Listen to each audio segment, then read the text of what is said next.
Hi, this is Amanda DeCadenet from VS Voices. Victoria's Secret and I are committed to sharing the stories of trailblazing individuals, giving them a platform and amplifying their voices. Listen to my conversations with Hailey Bieber, Naomi Osaka, Bella Hadid, Megan Rapinoe, Stella McCartney, and Priyanka Chopra Jonas. Number one, staying off social media. Honestly, it sounds very cliche, but to not have the energy of everyone else and their projections being projected back onto you is one of the most powerful things of all time. 2, therapy. I grew up in a very Arab and European family that therapy was not a thing, and I was the first one in my family to go to therapy. So that was a big step forward that progressed kind of my whole family's chance of healing, because then everyone followed, which was really enlightening for me to see how that domino effect affected our family, which was really amazing. Season 2 of VS Voices is coming soon to iHeartRadio, Apple Podcasts, and wherever you choose to listen. Season 1 is available now, and I hope you'll follow me on social media at Amanda DeCadenet to talk about the episodes. When I tried ordering everything online, my home renovation project fell apart. Thankfully, I found Studio 41. They guided me through the selection process and made sure I had what I needed for every step of the project. Visit shopstudio41.com for a location near you. But the teachers are alive. They're not books. They are the very living essences of nature itself. What a strange person. Unbelievably powerful supercomputer that's running our reality, and we don't have a clue as to how to operate it. So when maybe you or somebody else creates an AGI system and you get to ask her one question, what would that question be? What's outside the simulation?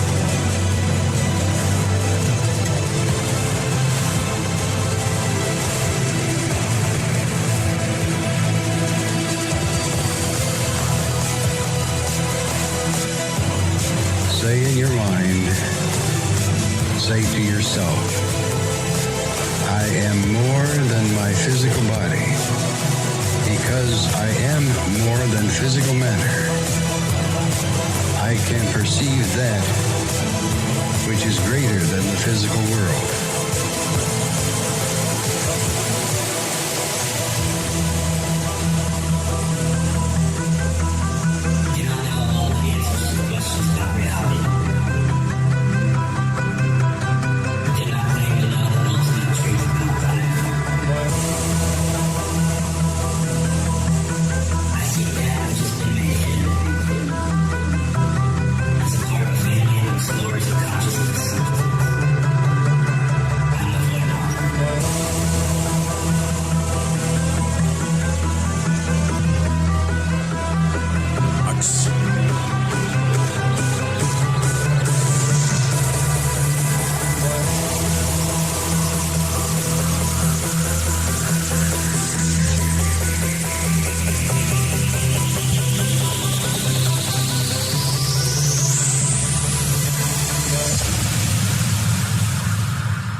Welcome to Lighting the Void.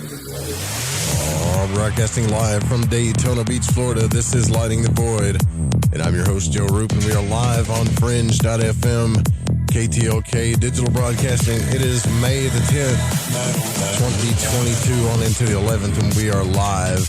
You can go to our website at lightingthevoid.com. The network website is Fringe.fm. Tonight, Marilyn Hughes is back with us. We're going to be talking about the out-of-body experience, and we're going to jump right into this, too. Don't forget to please, we're in the red zone here, so please, if you can, make a donation to the station. We might do a fundraiser by this weekend, I'm thinking, because, we're just behind on the quarterly goals big time. So if you can make a donation, please do so. You can also join the membership site there, lightingthevoid.com.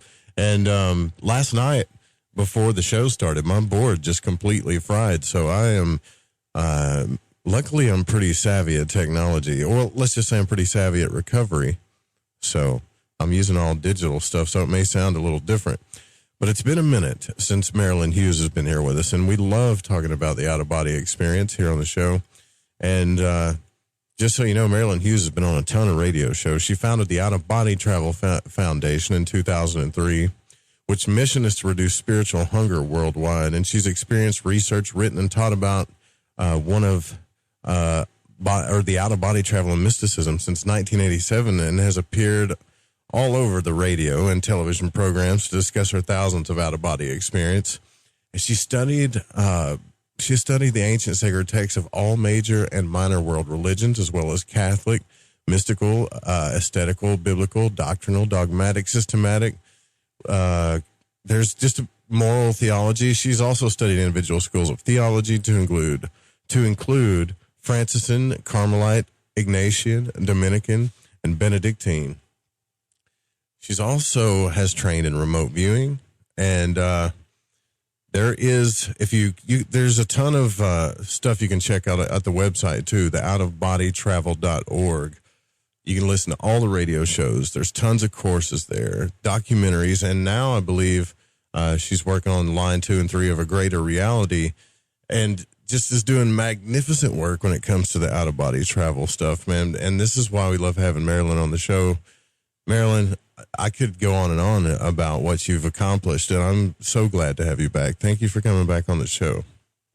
Oh, thank you, Joe, for having me. I always love being on your show. It's great to talk with you.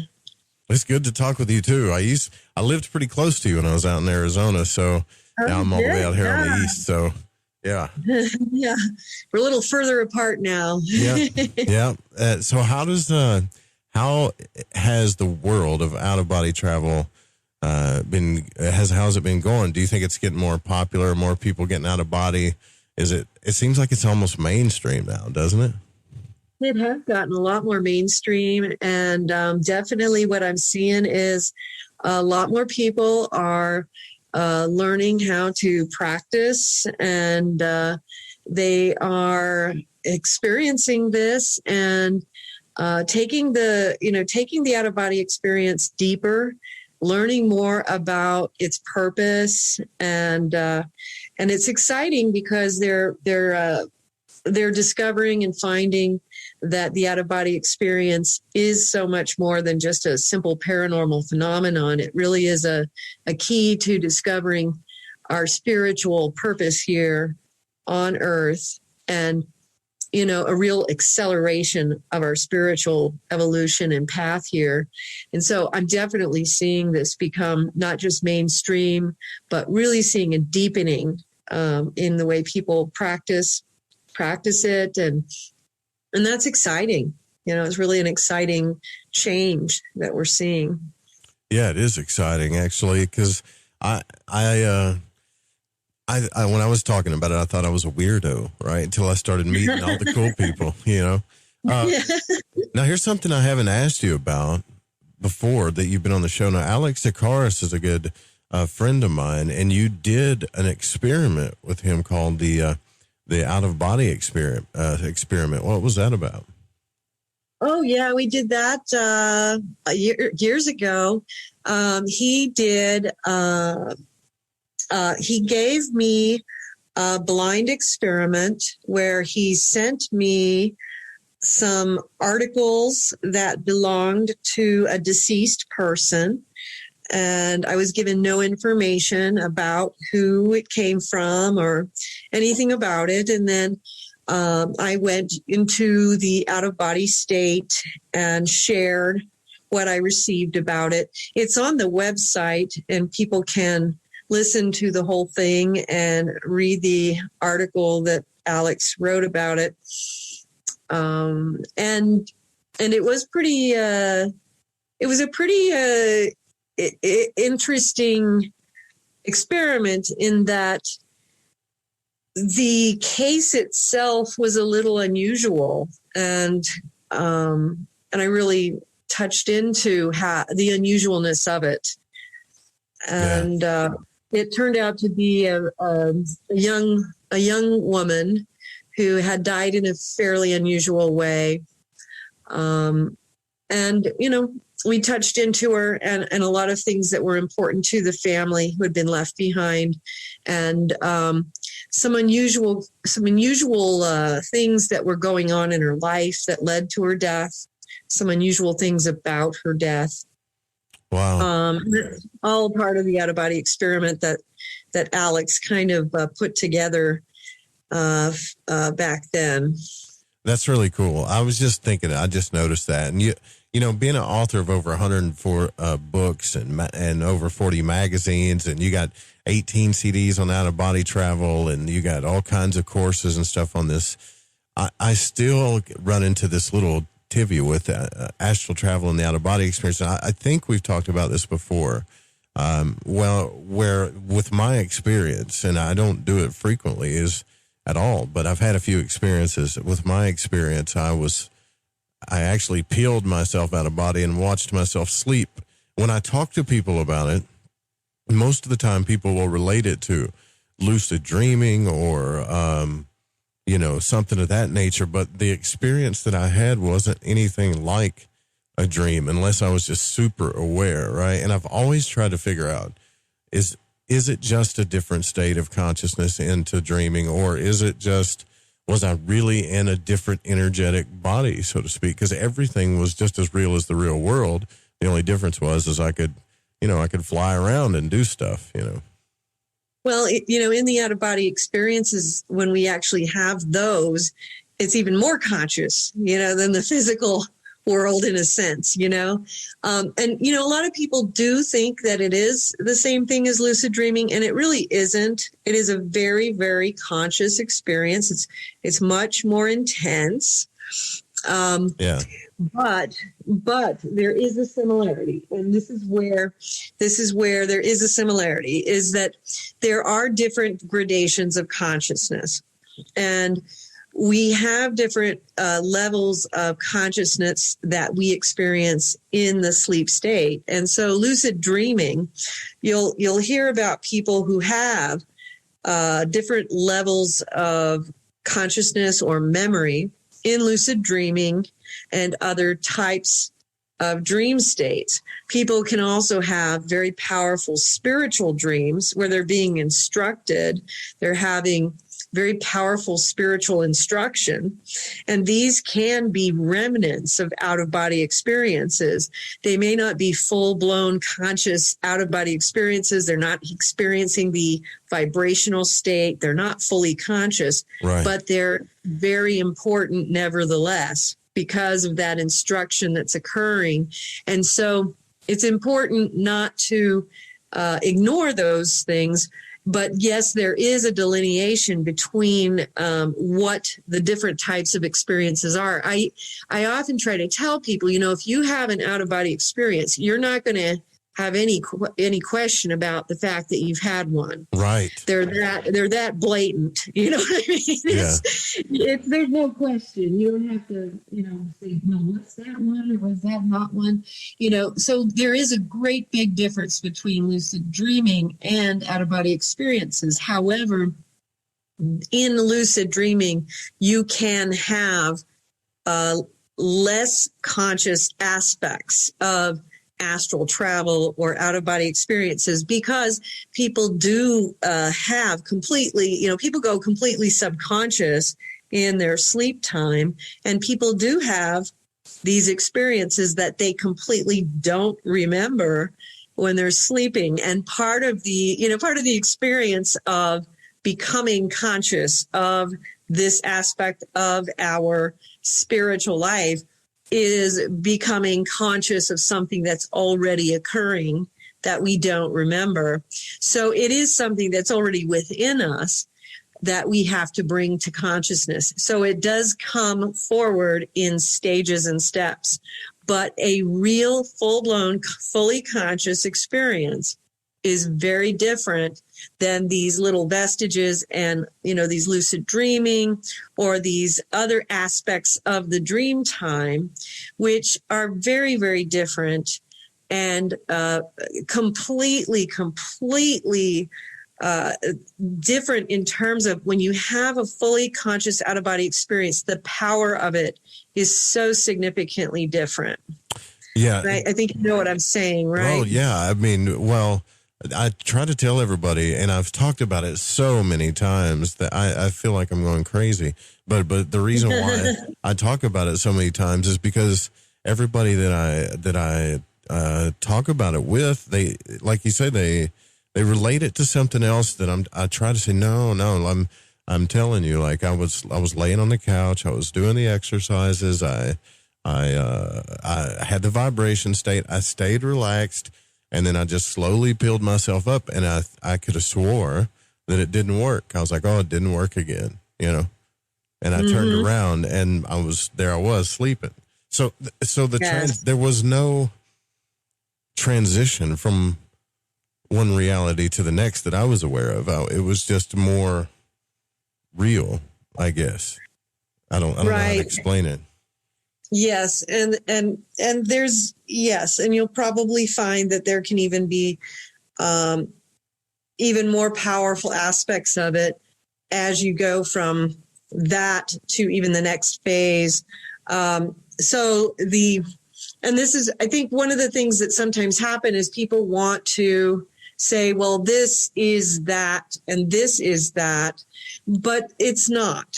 There are different gradations of the, I guess you would say different gradations of the experience, but really it's different gradations of the consciousness of the experience. When you become fully conscious and you are in the vibrational state and you have a fully conscious experience, it is a very different thing. Yeah. It is very powerful. It is literally a mind-blowing experience. There's no question I'm having an out-of-body experience. And, this is very different than something that is even remotely dreamlike. Yeah, yeah. For me, there was like kind of a slight buzzing. Not a buzzing, but just this hum in the part air. Of it. Yeah, and that is the actual sounds of the astral plane, because you'll hear that because the vibration of that realm is slightly different than the vibration of the physical realm. So that's normal to hear that sound of the humming, the vibration there. Sometimes you'll also hear like the sounds of voices, which are or whispering, which are the sounds, the thoughts of humanity, because you'll start hearing the thoughts of humanity projecting into the astral plane. So crazy. Yeah. Yeah. One of the big hallmarks of, when you're about ready to have a true projection out of the body is that vibrational state. And the vibrational state is not like just some subtle thing. It is very powerful. And, a lot of people are really, the first time they have it, it actually really scares them because it is so powerful. It's not like, oh, I'm just going to have a little subtle vibration here. Yeah, no, yeah. It's a very, very powerful thing. And the reason for the vibration is you are detaching from the vibration of the physical body into the vibration of your spiritual body, which is a much higher vibration than the physical. So again, a major, fluctuation in the thrust there, and very, very, very, very different perceptual shift from what we're used to. And for most of us, the first few times that happens, very mind-blowing experience. You know what I mean? Yeah, it's we scary. do get used to it over time, but the first few times it happens, it's very different from what we are used to. It kind of scared me, but I was used to the vibration state because I'd gotten myself there so many times, right? But not really used to it, but I don't know what happened. Experienced it. Right. Yeah, I mean, I don't know what happened. I tried to get myself out with Monroe's technique several times, right? And they just never panned out for me. And the one time I got out, it was just me saying, okay, just don't get up too fast, right? I let the vibrations. Very good. I let Excellent. the vibrations happen, so. Yes, and that is excellent. I want to point that out because one of the big mistakes we all make when we get there is we do something too startling, or we get startled.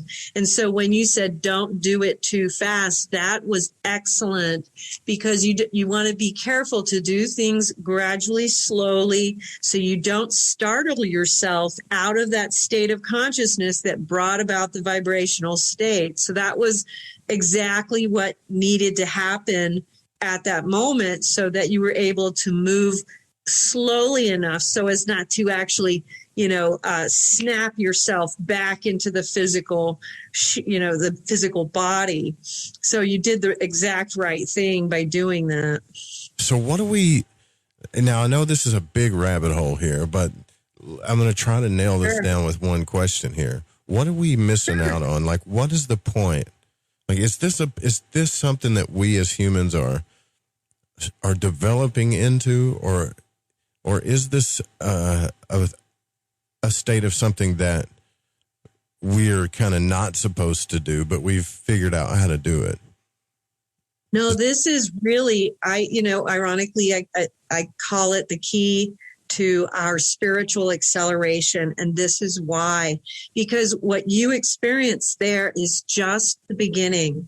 Because what out-of-body travel provides for us as human beings is this gateway to the energetic truth. And what is the energetic truth, and why is that so important?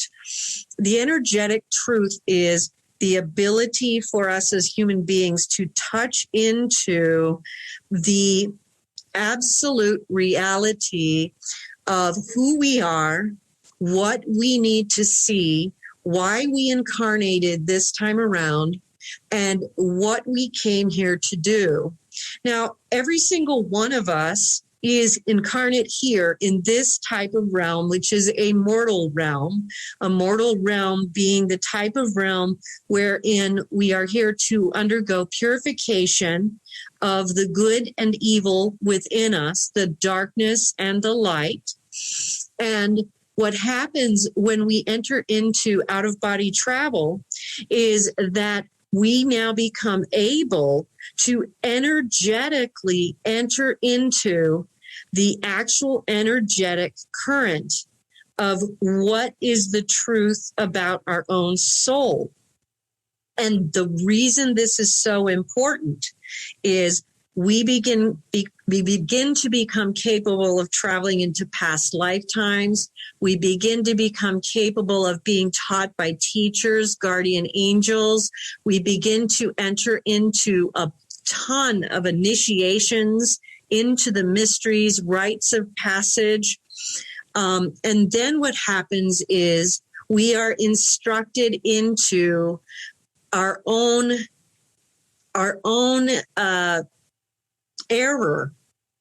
And then we are taken into it energetically. So you know how all of us have things that literally we could spend 5, 10, 20 years, figuring out that we're doing that is just kind of holding us up. Yeah. We can literally discover it with the help of spiritual teachers or guardians or guides or angels who take us into the actual energy of those things that we need to see. And we immediately are immersed in that energy, and it's uncomfortable, but we immediately understand it and know it. And all of a sudden, we have accelerated our spiritual purification, and we are now moving forward in this ascension pathway through this human physical life. This is why out-of-body travel is so important.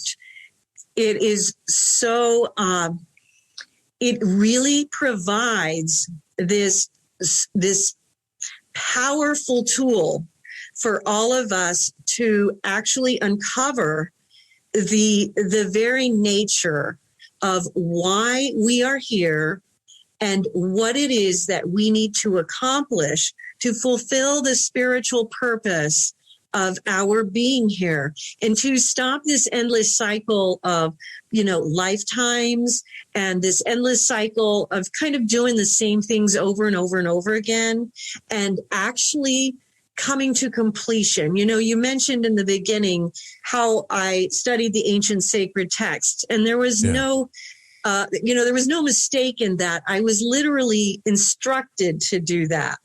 And what I learned over the years, instructed in the out-of-body travel state, what I learned over the years was that these ancient sacred texts, they're left behind by these great prophets, saints, mystics, sages, and masters who came before us, at the moment that they are about to graduate from this realm and leave for the last time and ascend to the next level of evolution.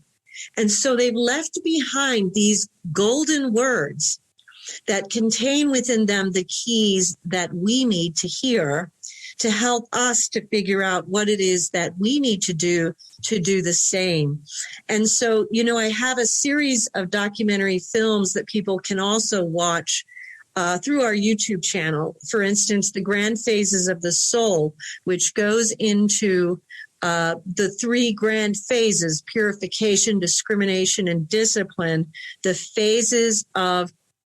This podcast is supported by HomeTap, the smart new way to access your home's equity and pay for life's expenses without a loan. Receive cash in as little as 3 weeks and use it for anything you'd like, from paying off debt to funding renovations and more. The best part? There aren't any monthly payments or interest to worry about. Learn more and get a personalized estimate at HomeTap.com. That's HomeTap.com. This pathway of the soul, and you can watch these all freely. There's also the Stairway from Earth to Heaven, which discusses these amazing ancient sacred texts and also At the Feet of the Masters. But the Stairway from Earth to Heaven, I wanted to just mention, was based on a series of out-of-body experiences that I had where I was continually shown this staircase made of these ancient sacred texts that was created from them, that literally went from earth all the way up this, winding staircase to heaven. And it was made of all these thousands of texts, from all these great masters. And every single one of those texts held a single key. And it was in compiling and being open to each of these keys that you slowly, as a soul, were able to go up this staircase and reach that pinnacle. And so the Stairway from Earth to Heaven is a film you can watch and kind of get the sense of what those experiences were intended to teach me, but also for me to share with others about, these ancient sacred texts. That's very interesting. That's so cool. I obviously got some more questions here to you about this, Marilyn, and we have to take our break here. We'll also, later on in the show, we'll open up the phone lines as well as we'll ask your questions in the chat room. Marilyn Hughes is here with us. That website's outofbodytravel.org. Go check it out. We'll be right back. Marilyn Hughes. If you want to go to the website, go to outofbodytravel.org. It is actually, this show was founded on the study of the mysteries, the out-of-body experience, and the occult and all kinds of different things. And I personally was Marilyn, what do you call it? Just fixated on the out-of-body experience. Like, it became an obsession of mine, And I think it does for people when they first hear about it, right? Like, becomes an obsession. Like, this can't be real, and then you find out it's real, and then it changes everything. Oh, yeah, it definitely changes everything. And, and I can relate to what you're saying about the mysteries because, shortly into my trek into out-of-body experiences, I was taken into the initiations, into the mysteries in the out-of-body experiences. And, I mean, what a fascinating adventure. And, right now I'm working on the scripts for season 2 of the, we're working on, we're in development with Ubiquity Entertainment and Dean Lyon of the Lord of the Rings to bring the Mysteries of the Redemption and its sequels to a film TV series. And the second season is all about the second book in the Mysteries of the Redemption series, which is called Passage to the Ancient.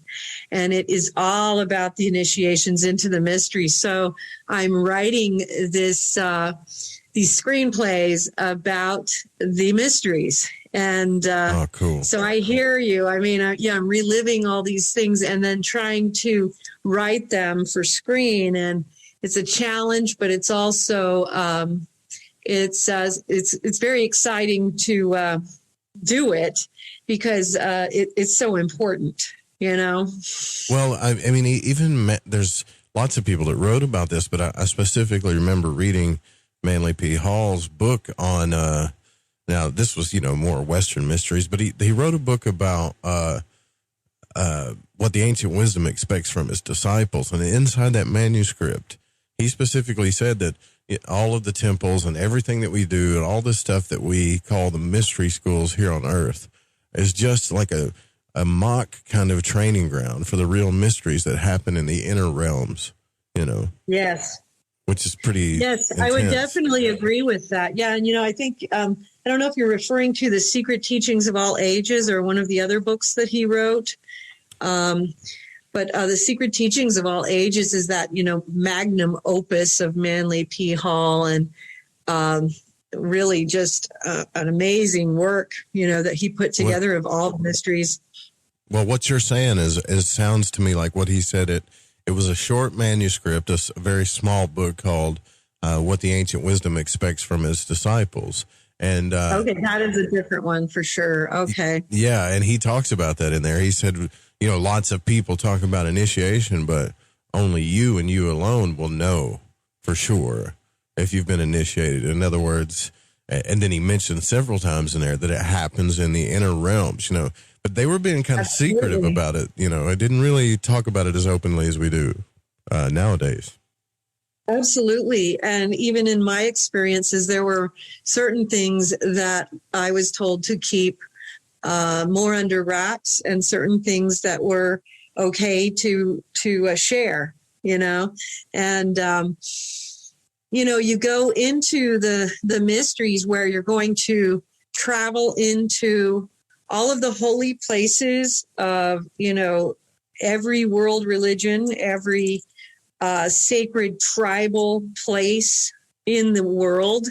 But you're not just going to be dealing with sacred places of our world, but of other worlds. You're going to be going into ancient Egypt. You're going to be learning the mysteries of the Sphinx, the temples in the sky, the mysteries beyond death, beyond, the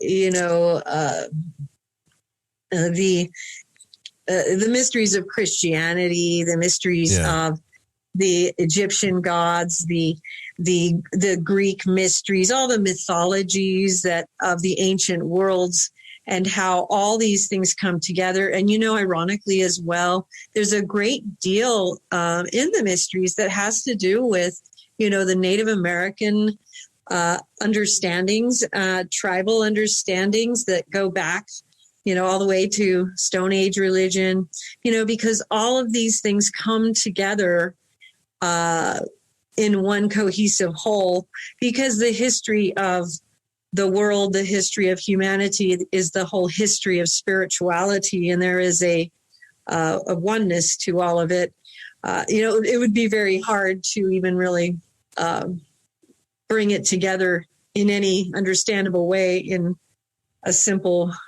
Well, yeah, in a simple context, I'm sure, because because I mean, even when I first read Monroe's books, they were so chaotic as he went through, because he took a very scientific approach to trying to understand it, and it just got more and more unexplainable as he went along, only to understand that he was being guided by something, either his higher self or something higher than him, Yeah, and he did do most of, in his first books, he was primarily traveling, in more of the astral realms, which is primarily the fourth realm overlapping the third. And it was in his later book, which I think was called Far Journeys, where he went into some higher experiences. And so he was a little bit more confused. And part of that is to be expected because he was a true pioneer. He was charting stuff that for his time was pretty, unprecedented in terms of people sharing that kind of thing. And so he was a pioneer. And so he was really starting out with mapping out, and the maps of some of the higher realms was still out there for us to do. You know what I mean? Yeah. Sure.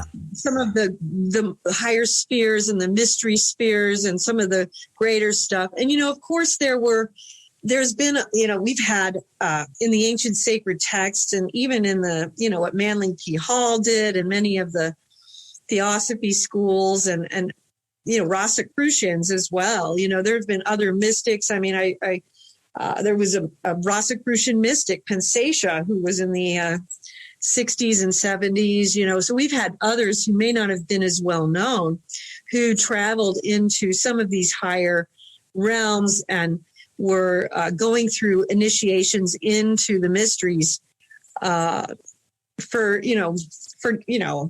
millennia, you know what I mean? And it went all the way back to ancient Egypt. It's just that in terms of us rediscovering it in the modern world, Robert Monroe kind of started the more modern trend of out-of-body travel, Sure. But mysticism, which is, also out-of-body travel, just in another word, has been going on since the beginning of time, Right. Shamanism and the tribal practices and stuff have been going on since Stone Age religion.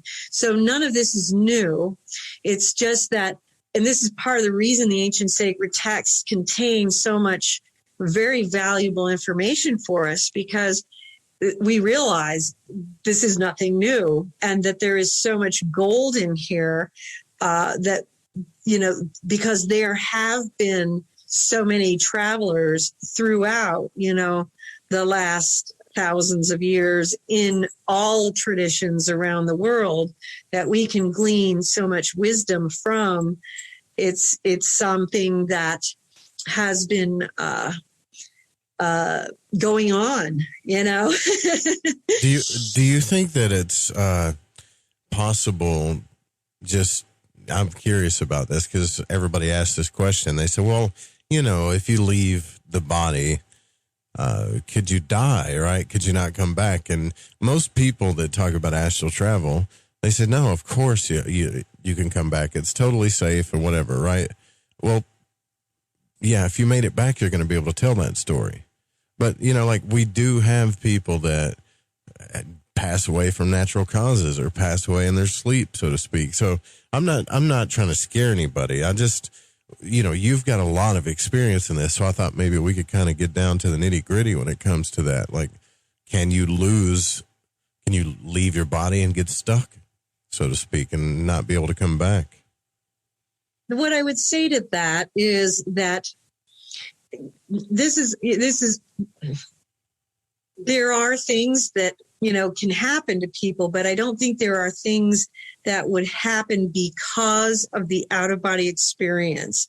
And this is why. Because what I've learned over the years is that we lead a dual existence, even if we're not aware of it. So we have this waking existence during the day, and during the night, we have this very intricate existence that continues in the spirit world, and many of us are not aware of it. And that is when the spirit world instructs us, and we are instructed. And most souls will have out-of-body experiences, even though they're not aware of them. And so we are all traveling to a certain degree. And this is actually just part of the natural cycle of the soul.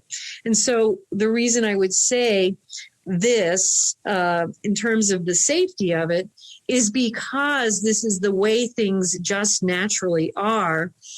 You're not really doing anything different. You're just becoming aware of something that's already going on.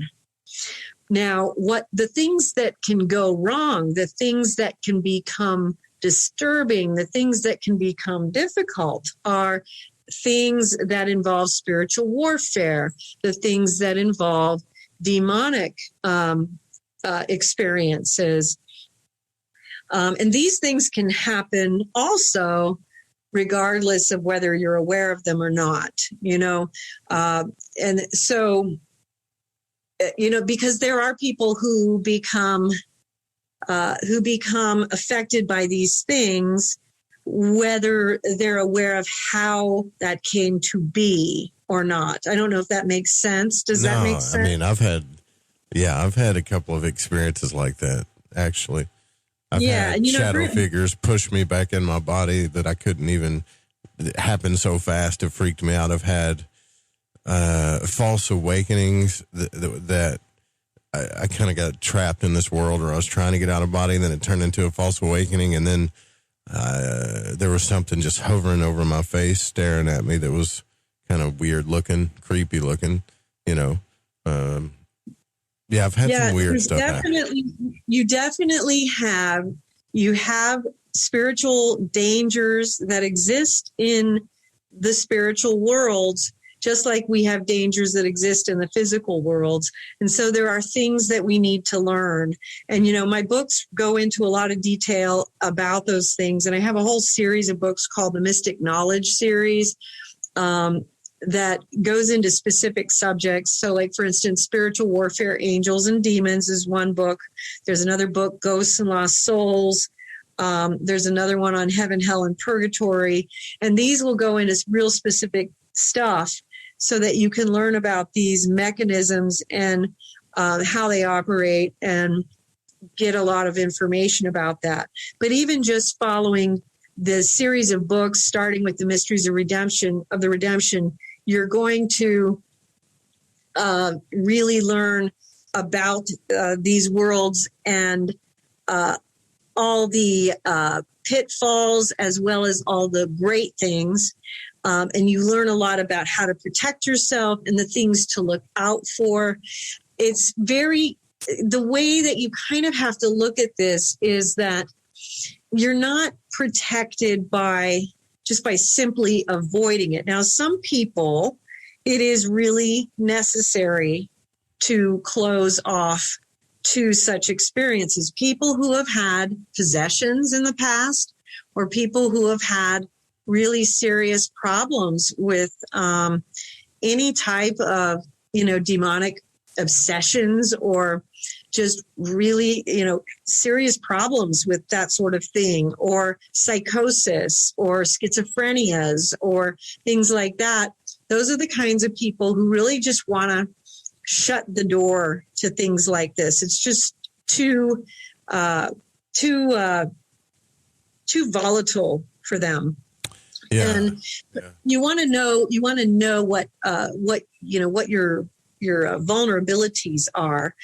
But there are also things that you want to understand about the spiritual world so that you do know how to protect yourself in this world and in the next, because the spiritual world impacts us in both worlds, if that makes sense. Yeah, it does. And have you ever said something? I'm going to tell you something real quick. I don't know if I've asked you, but have you ever said something in the astral realm that you normally wouldn't say in the real world? Like, I'll give you an example. And I know this sounds completely nutty, right? But this was back when I was really trying to get out of body, and it was like the third or fourth time. And I kind of got stuck halfway. You know what I mean? Like, yes, between vibration and actually getting out, you know, and I could feel myself not being able to get out. Now, the trippy thing is I got frustrated, but I thought to myself, I just need to say a command, you know, and this normally wouldn't come to me. I didn't read a book about it. It just came to me. And I said, you know, that is often how it happens. And what was it that came to you? I said, I demand you to release me by life and light. And my voice sounded like James Earl Jones. It was so deep. There you go. That happens. Yes, that happens. And that's when these things come around and pushed me back in. I couldn't really see them. It was so fast. It was like that fast, you know? Yes. So I don't know if it was maybe I wasn't ready or if those were just like, beings that were holding me there. Like, I don't know, but that came out of me. And I understand. Yes, that is a very common thing. Yeah. You'll find that you are infused by the Holy Spirit with the words that you need to speak. You will find that when you are under attack by any type of dark or demonic force, that oftentimes the only name that will work is the name of Jesus Christ. Sometimes using repeatedly Christ crucified is really, really powerful. And there are certain prayers too. And you know, what's interesting about this is that you learn these things. And you know, I was not going into the out-of-body experience, particularly with any religious bias. I was just very surprised what I learned as I went in terms of you just learn what works. You know, you find that, calling out to Edgar Casey doesn't work. You know what I mean? We find out very quickly there are powerful names, and the most powerful name is the name of the Lord Jesus Christ. And then there's certain things like Christ crucified, literally, like when you are in one of the things that I have been called to do is that I'm called into these lower hell realms to work with souls who are trying to achieve some liberation. And when you get into a battle with some demonic forces down there, Christ crucified literally causes the skin of the demons to burn. It's a very powerful thing. And again, these things come to you just as you spoke what you spoke. And so that is exactly what happens. You are infused with that knowledge of what you need to speak at that time and the prayers that you need to speak. And you oftentimes will surprise yourself because it won't necessarily be what you expect, right? Yeah, no, it wasn't like a word I would use. And at the time I was so far from Christianity, it was funny, right? Like I just, right. Mm-hmm.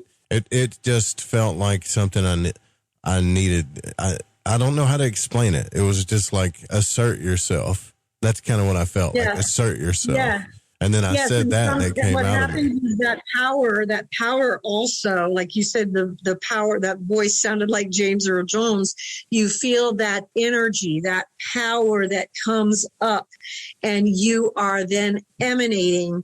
That power comes through your voice as you are literally speaking that word that is pushing that darkness away. And in that particular case, it sounds like you were not able to overcome whatever those shadow beings were. And that does happen sometimes. And then other times, sometimes we win those battles, and other times they may overcome us because, again, what it says in the biblical text is that it is a battle between principalities and powers. And what does that mean? It means it is a battle. That means sometimes you win and sometimes you don't win. It's a battle of wills, right? Like it's basically your will against whatever is coming against you. Yeah.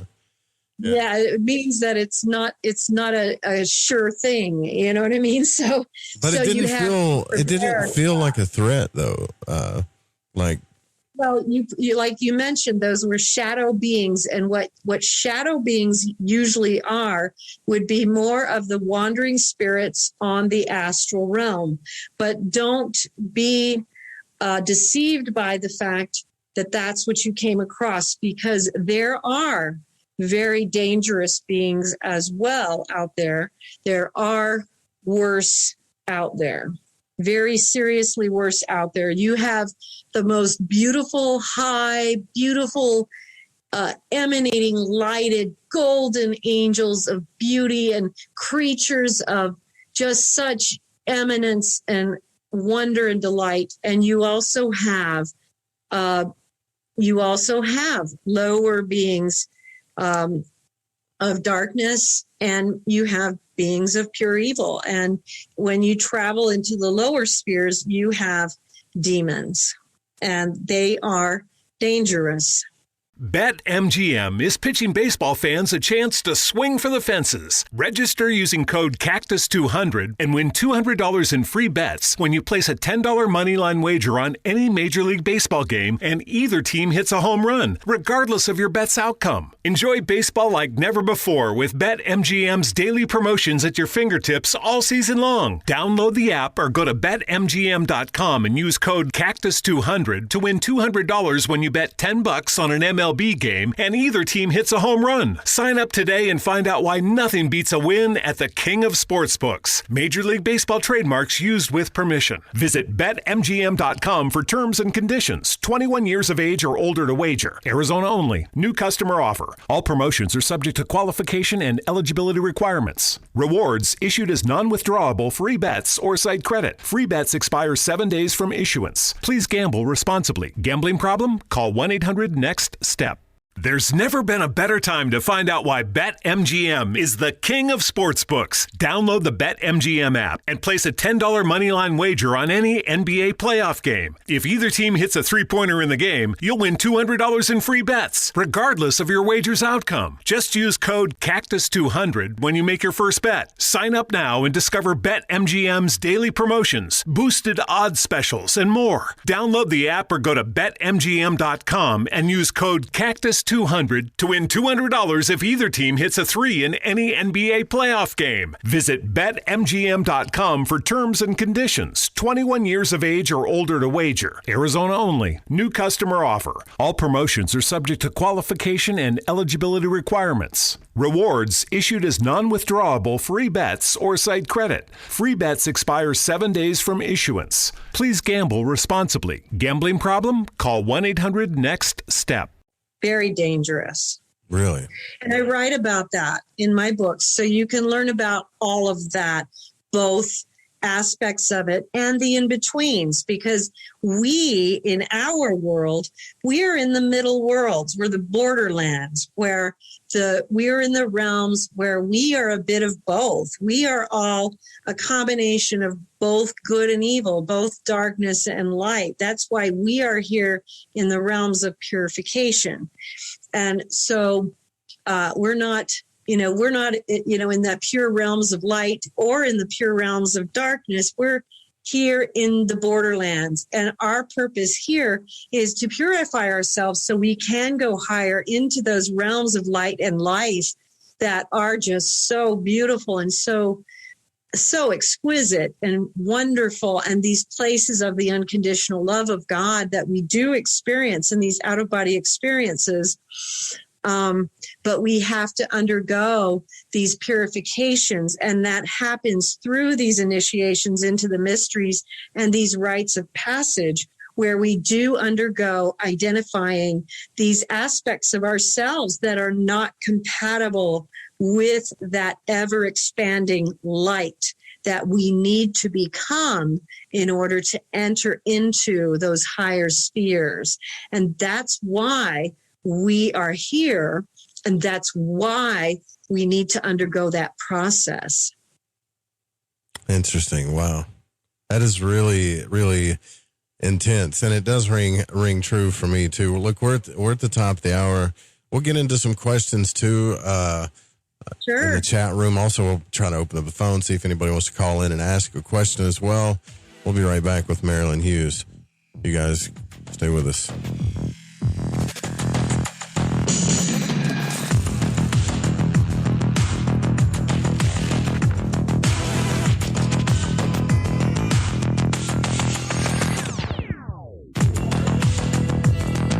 Marilyn Hughes is with us, and we're talking about the out-of-body experience. Our website is theoutofbodytravel.org, and you can check out all of the courses and books and media interviews, and there's so much information on the out-of-body experience that she's gathered that it's very impressive. And I could talk about this for like 7 hours or more straight, Marilyn, if you let me, but we don't have the time for it. But I think what a lot of people want to know are some of the biggest questions, like what we've already talked about, like what's the purpose? Why are we doing it? And you've already kind of answered that too. But secondly, I think I would like to know, because I've experienced this, and I want to make sure that I'm right about this, is being able to affect the physical world in the out-of-body experience is another feat that I started playing around with a little bit, and I did a little bit because Robert Monroe talked about it. But I mean, is that something that we should even be trying to do, or did you ever experiment with that?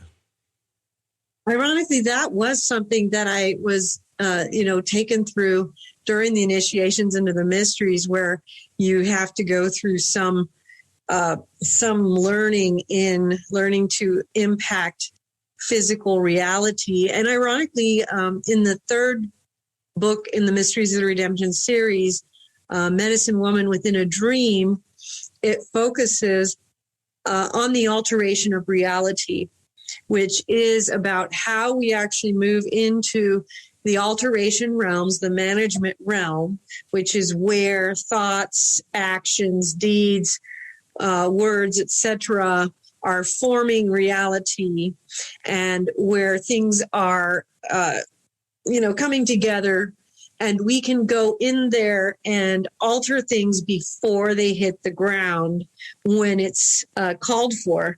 Now, just like you spoke about shortly before we went to break, again, in the alteration realms, you're going to find kind of the same thing you experienced with the command that you gave, that even in alteration, however, we are often unable to do this without this instinctual, Holy Spirit, God-given command that just comes to us, So, it's not often something where we are just going to say, well, I'm just going to do this because I want to.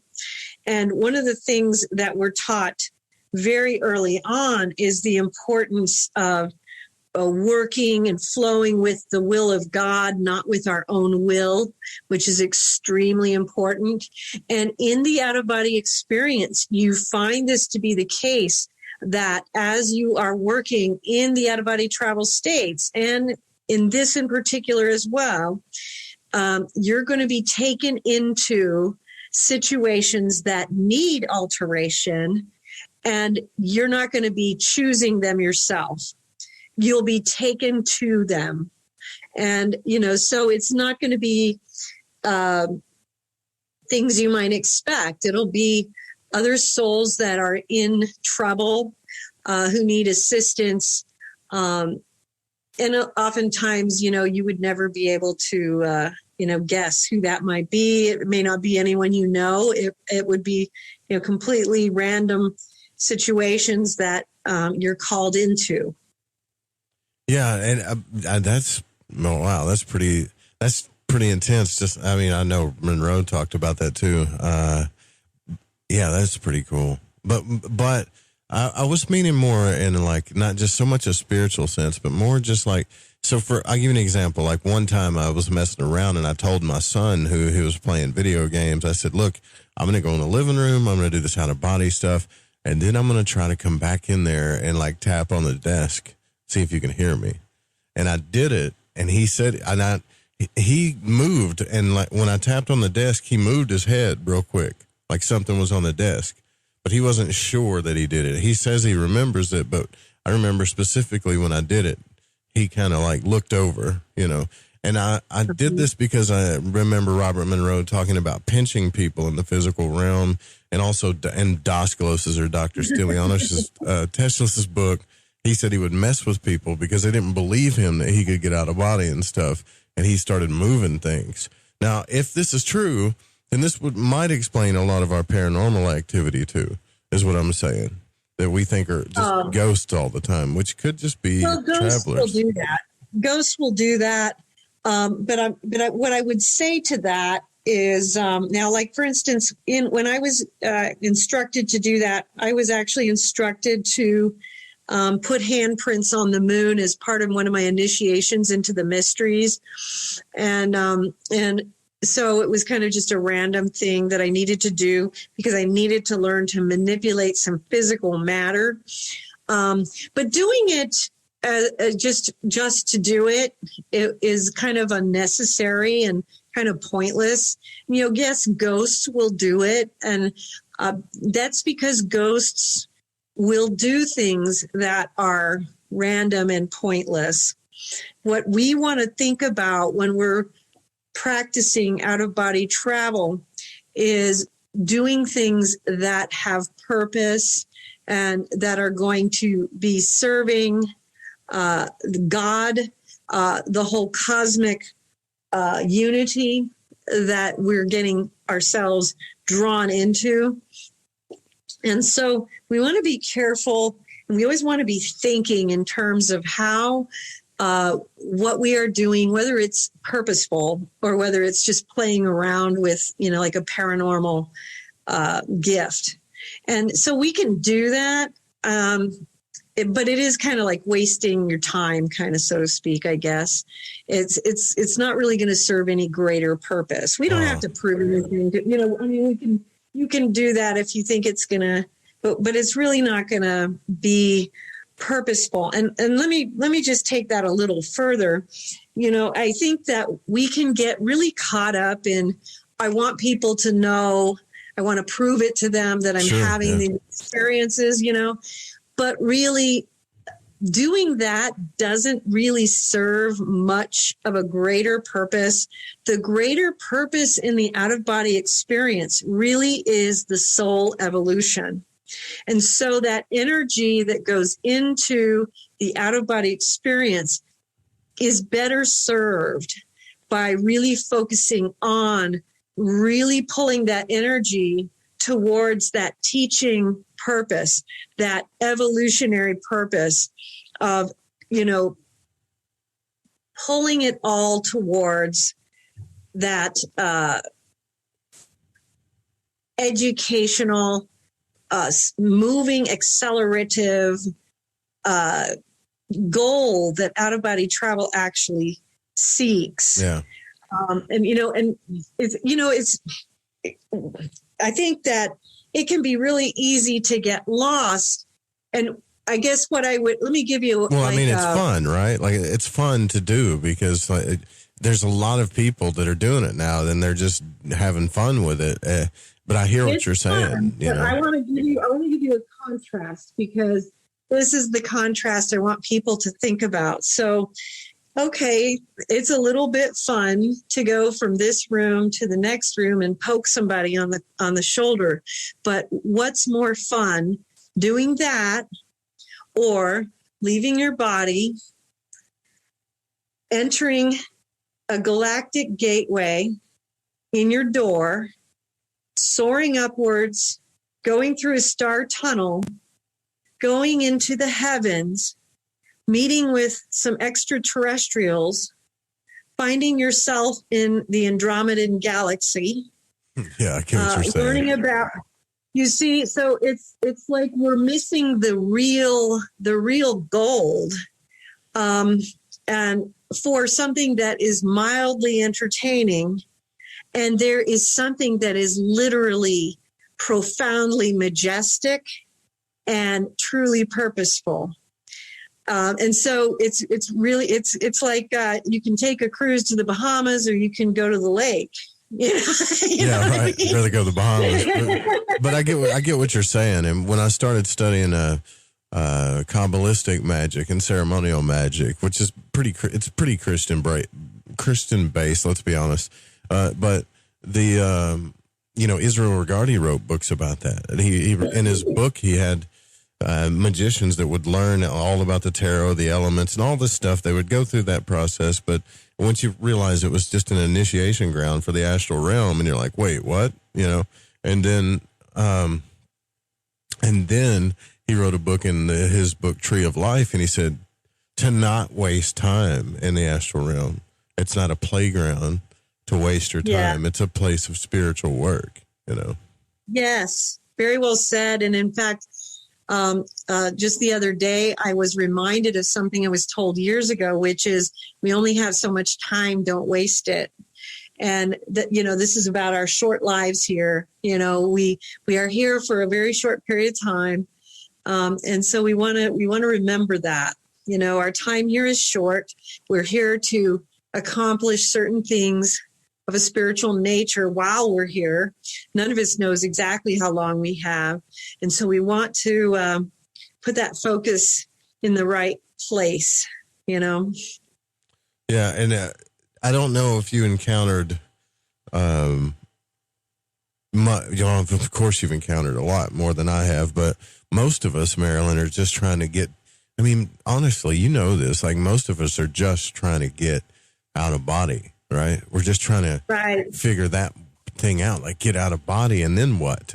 And even when I did that, I was so astonished, which is something I realized I probably shouldn't give into, because that's going to throw me back to my body too, Right. That shock value always throws us back. One of the things that I was told about my books by my spiritual teachers in the out-of-body state years ago, and has proven to be true, is that some of my books provide, first of all, a map, but they also open it up to people so that people, by reading them, it just opens it up in their own psyche to these worlds. And it's proven to be true. So the people that read them, they just open up spontaneously. And so, I always recommend, my books are all available for free download, as well as our films and everything at the site. And so I recommend start with Come to Wisdom's Door and the Mysteries of the Redemption, and see how it, see how that goes, and of course, watch our films. We do have a film on how to have an out-of-body experience, and also a bunch of other ones as well. And see if that opens you up. And what that's going to do is it's going to provide you with, a framework of the spiritual worlds that you will be traveling, and also the way things open up and how things open up, the order that things open up. And it's really fascinating too, how I've seen with my readers, how it's very similar with, it's not identical with every single person, but there's a great similarity with people. And so people find that their journeys have a lot of similarities. And so this opens people up. They find that they're not as surprised, and they are prepared. So when they see something, and they'll send me emails about it, they'll be like, well, I saw this and I knew what it was, so I knew what to do. You know what I mean? So even just reading the books about it helps to prepare you, because it's like, if you have a map of the United States, you have a better idea of, where the mountains are, where the ocean is. You know what I mean? We're doing the same thing. Yeah, we're doing the same thing. So we're helping people to have a better idea of what to expect out there, what kinds of worlds are out there, what kinds of realms and spheres, what you're going to experience in past lives, how it's going to unfold. And so it's not as unexpected, or you don't feel quite as lost once you do start getting out there. And then the unfolding comes more naturally, if that makes sense. Yeah, it makes total sense. And earlier you were speaking about this divine language thing that kind of happens, but I wonder what's happening when people have a psychedelic experience. I haven't had one in years. You know, I tried DMT. It didn't really work out.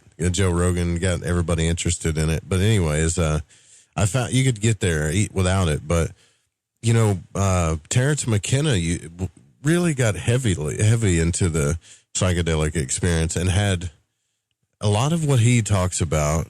And I'm not saying you're into psychedelics at all, but a lot of what he talks about was this breakthrough experience to the point where he met these beings that were showing him how to create stuff from inside themselves. Like, I guess they were like elves or something he called them, but they would make sounds with their voices and would create things, right? And they would tell him not to give into astonishment and things like that. And something told him, or Terrence McKenna, that if he could just figure out how to bring one of these blueprints, so to speak, back into the physical realm, it would change everything, right? So I don't know if that's what you were talking about earlier with where you can mold things or stuff like that, or if we're just, what your opinion on that is. Like, should we even be playing around with our consciousness in this type of manner? With the psychedelics, you mean? Yes. Well, I really feel like, I've never used anything like that. And so I'm biased in that way. I do feel that the spirit can be opened up naturally. I'm not saying that, I don't know enough about it to really say that much. I definitely feel that it's something that we can open up naturally, and I see it happen all the time with those who read my books. So I really recommend at least trying that first. And definitely what you're talking about, I think, is this natural progression that occurs with energy.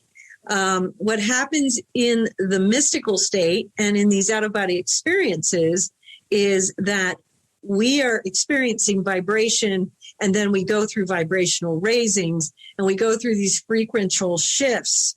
And as a result of these, because we learn very quickly on that knowledge is not information, it's vibration.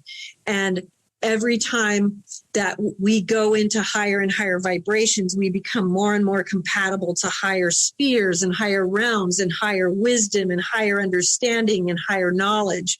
And so what I think you're talking about is how what we're trying to do is bring these higher vibrational understandings down into the physical realm as much as possible, which is kind of in essence what is meant when people talk about bringing a little bit of heaven to earth. And that is bringing these higher vibrations into the lower vibration that most of us usually live within the physical world. And when we do that, we literally lift the potential of what is possible for all humanity. And so that's possible with out-of-body travel. And we can do that without the use of any kind of psychedelic. It's a natural process. It does require some practices, and I outlined them in Come to Wisdom's Door. It's real simple, actually, but it involves prayer, meditation. I recommend long periods of meditation. I recommend up to 3 hours lying down, because you want to be able to get into that vibrational state, which takes, a long period of time to get deep, especially in the beginning. And you need to turn off all the electronics. So you got to have the silent time, which it's harder to get people to do that nowadays than it was 10 or 20 years ago, to get people to be in the quiet, but that's really important. So there's some little things that we start with, but there's a lot of other little details about things that you can look for, things to do to get started with the out-of-body experience. But That's what we're trying to do. There is a great deal that's going into that whole thing with bringing the vibration down. Is that at all what you're speaking about?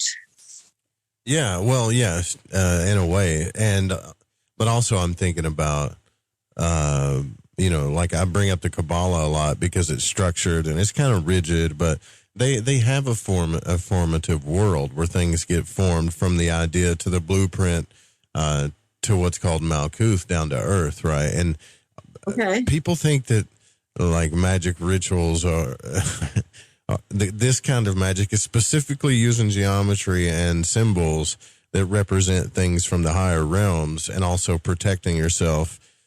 You don't even know it most of the time, just to astral travel, and you're using names like Jesus and God and all this other stuff for the protection. But you know what the funny thing is you start learning too that without the faith, the magic doesn't really happen. I mean, it happens, but not nearly like it would if you just had the faith. And I kind of talk about this a lot myself because I'm not just subject to one idea when it comes to this, but I do understand the laws of vibration thoroughly, like enough to where I've gotten to this state in my life, Marilyn, where I it's going to sound bad, but I've gotten to where I don't like to be around people a whole lot, and then I'm overcoming that and starting to understand how to do that now. But it's not because I hate people or whatever. It's just there's so much noise and vibration and fear and what do you call it? There's just trauma and things like that. And when you become aware of these things, then it just seems like, oh man, you got to do a lot of protecting all the time. But really, it's just a state of being that I'm learning to be different, Right. Yeah. There's, ironically, mass retain. It's what, it's mass retain that you have in the consciousness of humankind that you touch into, I think, is what you're talking about. Yeah. And you touch into that when you're around people. Yes. Because you can go outside, right, and stand in a crowd and you have no idea what's astrally around you.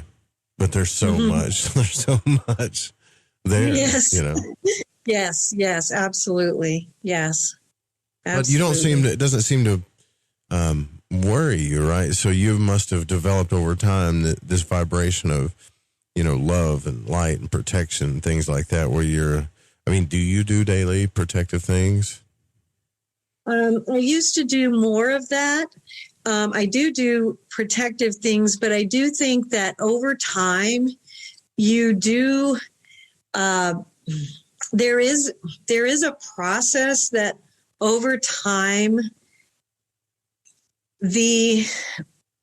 Dunkin' Refreshers are the perfect way to get a little more out of your day. With more tropical flavors like new mango pineapple and more ways to get glowing. Available with green tea, coconut milk, or lemonade. You've got what you need to make the most out of every moment, even the ones spent stuck in traffic. What a beautiful day. Sip into all your favorite Dunkin' Refreshers like new mango pineapple. America runs on Dunkin'. Price and participation may vary. Limited time offer. Additional charges may apply. O'Reilly. If your vehicle squeals or grinds when you slow down or just isn't stopping like it used to, you may need new brakes. Through May 24th, check out the spring brake deals at O'Reilly Auto Parts and get 15% off a set of Brake Best Select or Import Direct brake pads with 2 rotors. Restore safe braking and save money now at O'Reilly Auto Parts or shop online at O'ReillyAuto.com. O'Reilly Auto Parts. The natural vibrations and the dissidences and the difficulties that you see within humanity, it almost becomes something where how do I put it? You do just kind of, you love it. Yeah. And love it. It kind of probably doesn't sound right, but there is you do have a loving vibration around it, towards it. There is a certain sense of understanding it, elevating it. And it certainly doesn't apply to everything. There are things that you come across that, that do kind of throw you off for sure. But definitely things don't throw me off as much as they did, like 5 years ago, 10 years ago, so I would definitely say that I've been given a lot of training and help and assistance in learning to kind of just be at peace. I love the stories about, the Zen masters where when they begin the path, a cloud is a cloud and a flower is a flower. And then at the end of the path, when they've reached their enlightenment, a cloud is just a cloud and a flower is just a flower. And it sounds so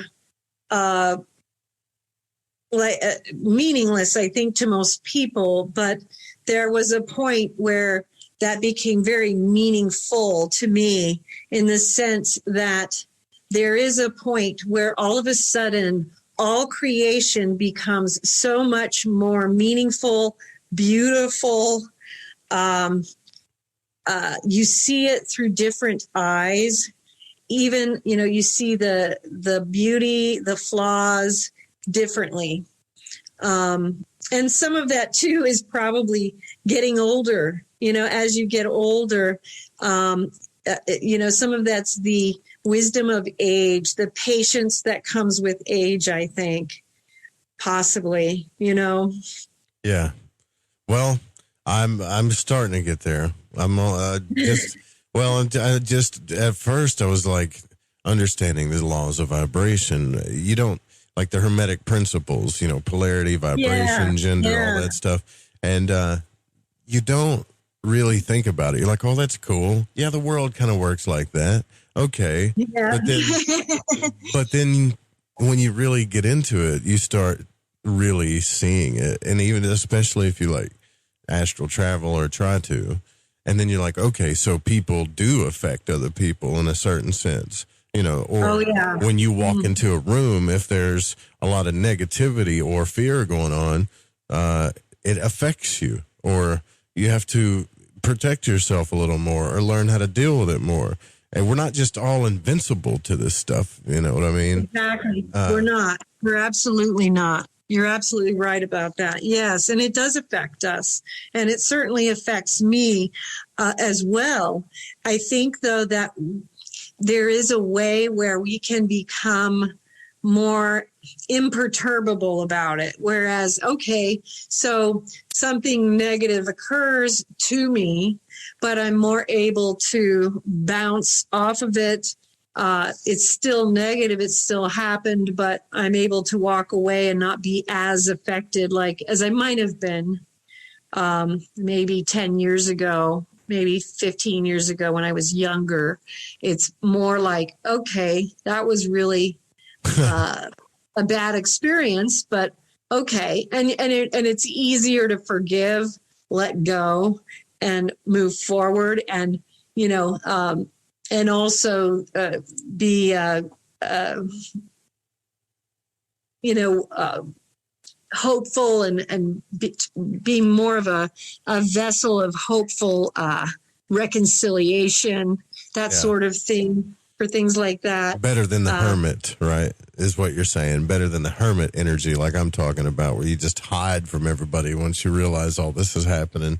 Well, I mean, I understand the hermit thing too. I mean, I think that there is, and I understand what you're talking about there for sure. I mean, there are times for all of us where we do go through periods where isolation does serve us. So, for sure. If you're going through a period like that, I would trust that that inner understanding that you need that right now. Absolutely. I've definitely gone through periods in my life where I'm like that, and definitely feel that I still go through periods like that for sure. Mm. So we definitely do go through periods like that. And ironically, those periods are excellent times where we do undergo more of that training, that teaching that allows us to become more able to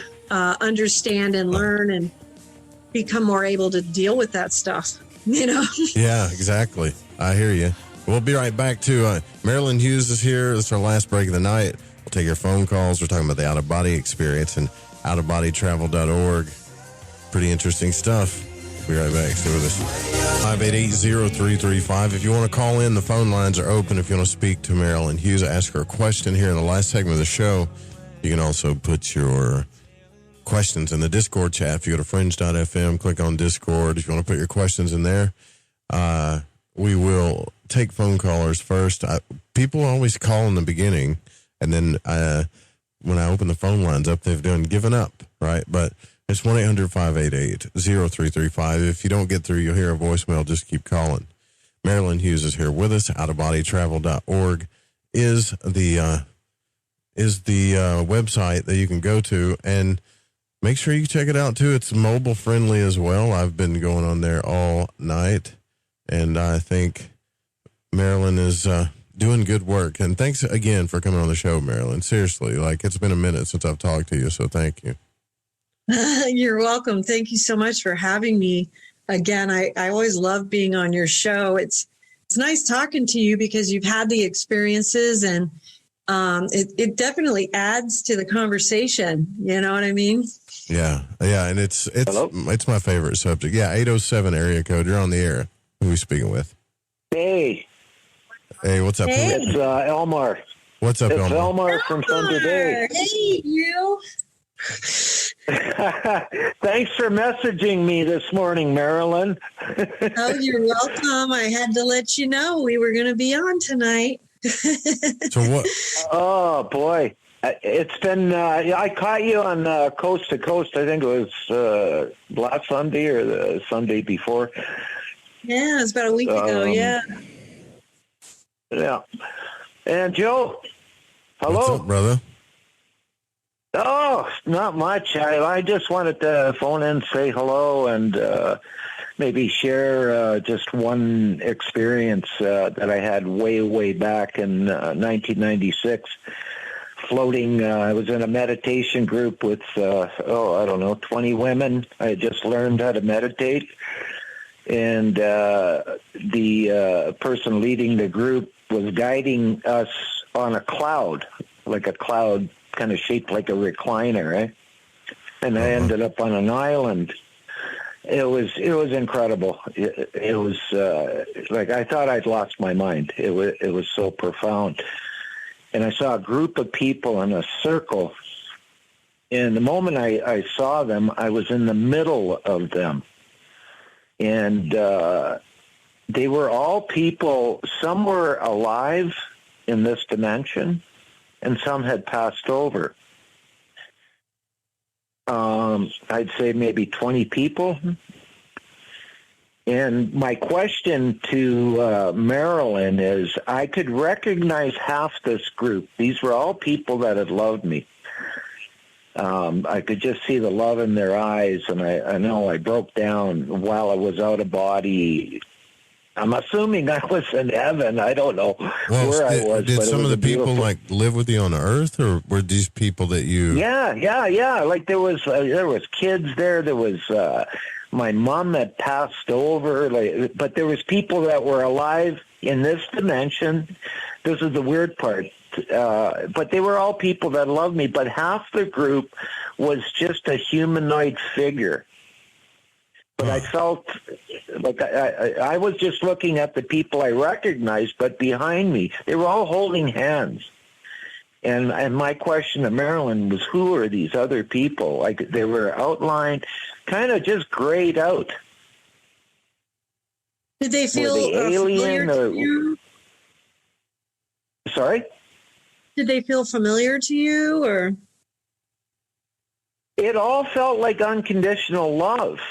And, I mean, the next thing, I popped into on the beach, and I actually met God on the beach because he said he had saved my life 6 or 7 times. It was the most powerful experience of my life. burning bush experience, very similar to the one you had when you were 9. But yeah, who are these entities that were with, family members, other people, like different counselors? Some had passed over, but these were all people that had cared about me.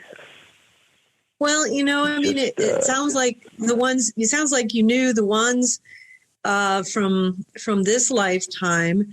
And, the one thing that just comes to mind is I remember having an experience when I was going through the initiations into the mysteries, which was really cool, where I was taken into a room full of people that I had known and loved from not just one life, but many lifetimes. And it was just really, really awesome. And so I kind of wonder if some of these beings were from more than one lifetime. And so the ones that you recognize were perhaps from this time continuum, and some of them might not have all been from this one. But, it was just, for me, that particular experience, it was just very similar in that just surrounded by people who had loved me in many, many lifetimes. And it sounds similar. Okay. I mean, it's one possibility. Maybe it was because it was my first experience. I mean, these were just grayed out humanoid figures, but I mean, I felt all the same love, and they were all, I couldn't see any eyes or anything. They were completely grayed out. Maybe it was just not to overwhelm me. I don't know. I've always wondered. Yeah, I would definitely think that, because especially since you're saying it was one of your first experiences. It was my very first one. It was. Yeah, if they had revealed too much, I think it would have been overwhelming to have too much information in one fell swoop. And, whether they were, people from many lifetimes, or whether they were a group of like many of your spiritual teachers and angels, or, that kind of thing. Right. It might have just been too much information, or even all of that. Definitely could have been all of that. But it would have been too much information for the very first time. You would have been just kind of like sensory overload. You know what I mean? Well, I mean, the next place I was back on the beach. Like, it was on an island, and I could see this figure in a white robe, white hair, white beard, the archetypical god. Character with a staff. And I remember when I first told or wrote to Joe, he says, "Gee, sounds like Gandalf." Yeah, sounds like Gandalf, man. Gandalf the White. Yeah. But he gave me shit or shit, heck. Yeah. I've saved your life 6 or 7 times. I remember thinking that, geez, God doesn't even remember how many times. I mean, I've come close to death more than that. But I mean, and he was because I had started a computer business, and he said, "Now get out of the computers, go back to helping others. It's the only reason you're alive." So anyway, the thing I got out of that was I'm to be of service to others. Well, that's pretty cool. Yeah. Does that make sense, Marilyn? Joe? Yeah, it makes a ton of sense. That's the only reason I'm alive. And I spent the last 40 years working in addictions and doing my part because I don't know if you both know. I mean, I grew up on the streets here, and I was a bad boy when I was a teenager, and this was my amends to society over the last. And I believe that's what we're all supposed to do: be of service to others. Yeah, I do too, man. I do. I definitely do too, and. I appreciate you calling in. It's a long time since we heard you, so thanks for calling in. I don't want to take up too much time. Yeah, I don't want to take up too much time here. Anyway, it's good connecting with you two again. It's been a year and a half. So, Anyway, you guys take care. And you take care too, brother. Okay. All right. Yeah, take care, Joe. Good night. All right. Bye. That guy right there saved the show tonight. I'm just telling you. Yeah. Yeah, he contacted me. He's like, Marilyn's trying to get a hold of you. I was like, what? I hope she's not like. The one? Yeah, he's like, I hope she's not canceling on me, And I was thinking, I'll call, make sure, But so I got this question I got to ask you is with the limited, and I'm just going to ask it real quick. So you and I were talking about Robert Monroe's books right? I don't know if you remember this part in the book where he talked about, it was a very weird thing where he talked about he didn't know really where he was. He knew that there was this sense of something was coming into his kingdom, right? And he said that everybody had to lay on their backs. Now just hear me out. This is weird. And expose their stomachs. Okay. And this was some type of sign of submission to whatever was coming. And he said it was some kind of, he explained it like it was like a serpent or maybe a snake-like thing, and that it would take somebody was going to get taken, and you don't know where they went or whatever, but no one, he said he would lay on his back and he'd turn his face to the side and just expose the stomach, which is a very vulnerable position. It's something about even for the astral body or something. It was the weirdest thing I ever heard. And I don't know if you remember, there was a lot of weird things in that book, but I don't remember if you remember that, but what in the world? I don't remember that. I mean, I would say that it doesn't sound like a very wise choice to do that. One of the things I teach people in my writings is, discernment. And something like that, it would be something where I would say that would be something you'd want to discern and probably not do. Well, he explained it like there was, maybe he was in this place that there was you really didn't have any choice. It was really creepy, right? Well, you always have choice, and the creepy is a good word, I think. Yeah, and in Robert Monroe's books, he did go to and do a lot of things, and one of the things that he did, he talked a lot about astral sex. He dabbled in a lot of things where he was playing around with some things that were, very iffy. So these were things that would take someone to contaminations and areas where you're not going to progress as a soul, and you are going to be looking into getting contaminated and getting into, he was in the astral realms a lot. And this is something where, if he's involved in something where a serpent is going to overtake somebody, that's definitely a very big red flag. And that's something where that would be something you would discern as you wouldn't participate in. And so, I would be thinking that's based on, I don't remember the experience, so I don't know any other details other than what you're telling me, but that would be something that I would discern as, no, thank you.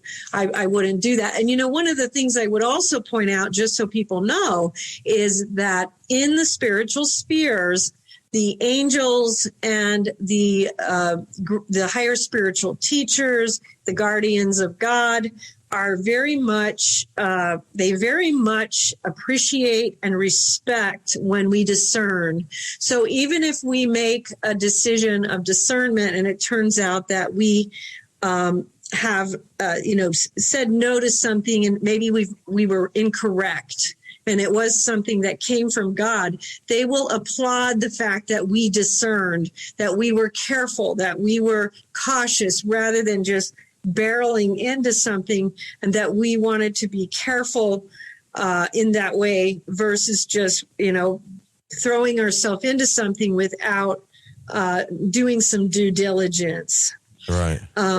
They actually will reward the action, even when it turns out that, for instance, there was a time I'm remembering where I asked for what turned out to be an actual true angel to reveal her true self, and they rewarded me for it because you asked the question. You didn't want to be fooled, right? You wanted to see. Exactly. They rewarded me because of the discernment. And so if in a situation like that, for instance, if it was incorrect for him not to participate, he would be rewarded for showing discretion and wanting to know more about what was going on. So, there's never a situation where you have no choice. So if he felt that he had no choice, that in and of itself is a red flag that indicates he's in a situation that's contaminated.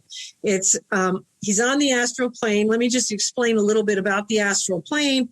The astral plane is also, it overlaps the third dimension where we live.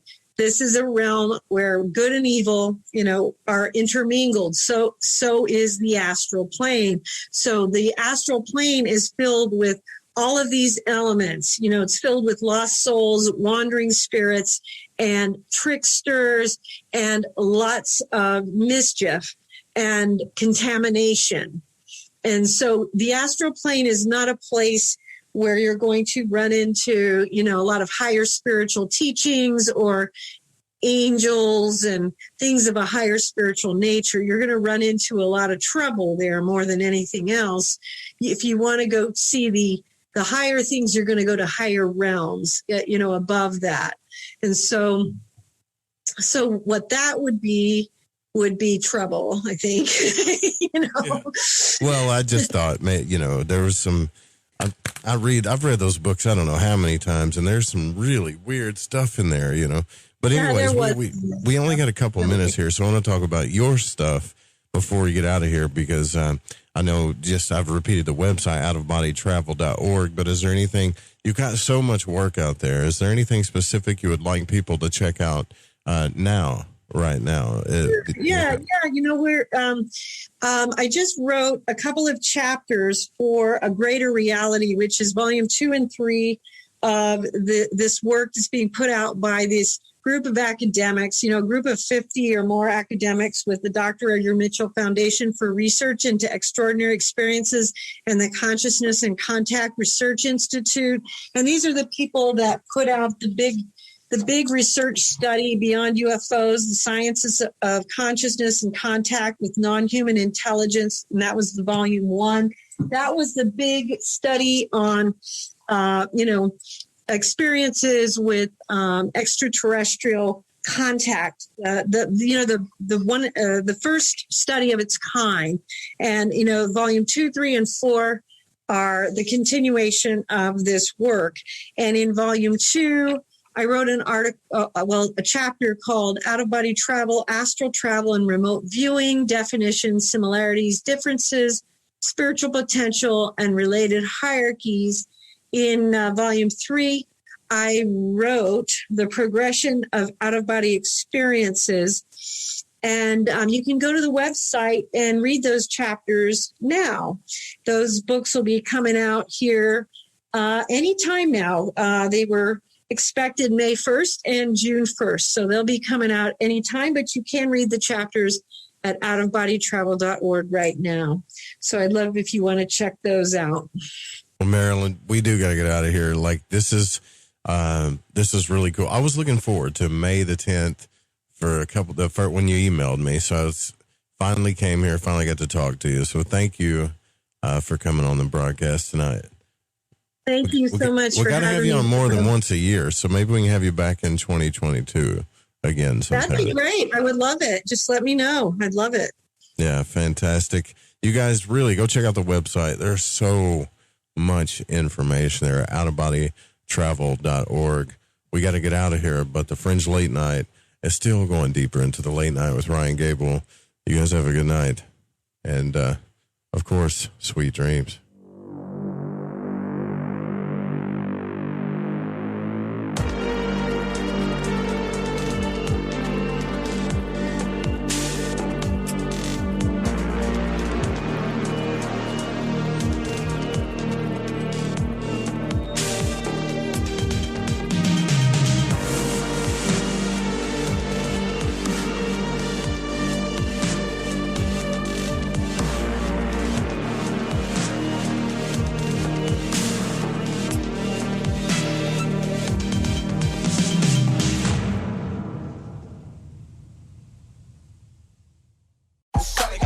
Love getting prices that are lower than low on food that's fresher than fresh? Then shop at Fry's. We give you more ways to save on the fresh you love with tools like the Fry's app, where you can find personalized coupons on top of weekly sales, giving you prices that are lower than the everyday low. Fry's, fresh for everyone. Get more ways to save at the Buy 5 or More, Save $1 each sale. Just buy 5 or more participating items and save $1 each with card. Fry's, fresh for everyone. Guess what? We're hiring at Culver's. That means if you're up for welcoming families with coworkers who feel like family, and you have a thing for fresh frozen custard, and for growing your career in a place you can be proud of, with a schedule that makes you smile, like, say, cheese curds smile, you're our kind of people. So join the Culver's team. Learn how you can build so much more than butter burgers. Apply at culvers.jobs. Hi, welcome to Culver's.